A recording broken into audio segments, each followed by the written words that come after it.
Hello friends, मैं self CA शोभित किसरवानी एक important update के साथ आया हूँ। जब कोई आप इमूवेबल प्रॉपर्टी परचेज करते हैं और अगर उसकी वैल्यू 50 लाख रुपीस से ऊपर है तो बायर को, जब बायर पेमेंट करता है अपने सेलर को, तो उसमें 1% का टीडीएस डिडक्ट करता है। क्या सारे बायर्स को करना होता है? नहीं, अगर 50 लाख रुपए से ऊपर की प्रॉपर्टी की वैल्यू है तो ही उसमें टीडीएस डिडक्शन होता है। तो ये कंडीशन और होती है, सर मेरी सेल कंसिडरेशन जो थी वो कि मेरी 49 लाख रुपीस थी, लेकिन मेरी जो स्टैम्प ड्यूटी वैल्यू थी, जो सरकारी मालियत जो आ रही थी, वो 49 लाख नहीं थी, उससे 3 लाख रुपीस ऊपर थी। लेट सपोज के 52 लाख रुपीस थी।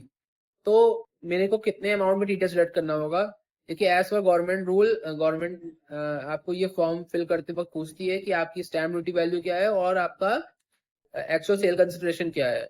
तो आपके केस में सेल कंसिडरेशन 49 लाख है और stamp duty value 52 lakh rupees है, तो 52 लाख रुपीस पे आपको 1% का टीडीएस डिडक्ट करना होगा और ये टीडीएस आप डिपॉजिट करेंगे। ठीक है।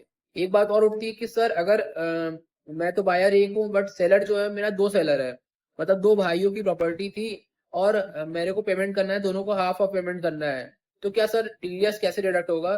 तो एज अ बायर आपकी रिस्पॉन्सिबिलिटी कि आप दोनों, आपको दो फॉर्म्स फिल करना होगा। एक 50% पेमेंट जो आप कर रहे हो फर्स्ट बायर को, सेलर को, उसको पेमेंट करोगे, उस पर टीडीएस काटोगे, और सेकंड सेलर को आप पेमेंट कर रहे हो तो उस पर भी टीडीएस काटोगे। ठीक है।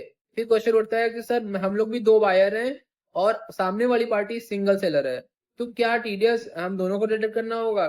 तो डेफिनेटली, अगर आप दो बायर हैं और सेलर एक ही है तो आप लोग 50-50% आपस में पेमेंट कर रहे होगे, तो आपको भी एक जो बायर है उसकी फर्स्ट की रिस्पॉन्सिबिलिटी 50% है कि वो डिडक्ट करे, और सेकंड की भी रिस्पॉन्सिबिलिटी है।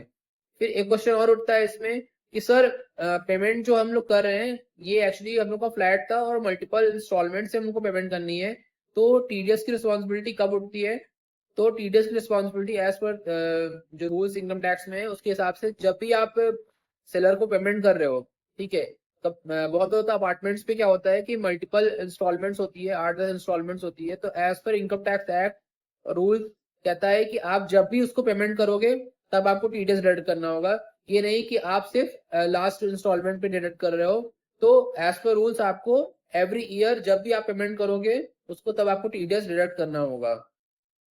I hope it's clear now. Section की बात कर लें तो पहले ये section old income tax act 1961 में आपका 194 IA में कवर था, जो कि न्यू इनकम टैक्स एक्ट, जो कि अभी आपको पता है कि वो 1 अप्रैल 2026 से स्टार्ट हो गया है।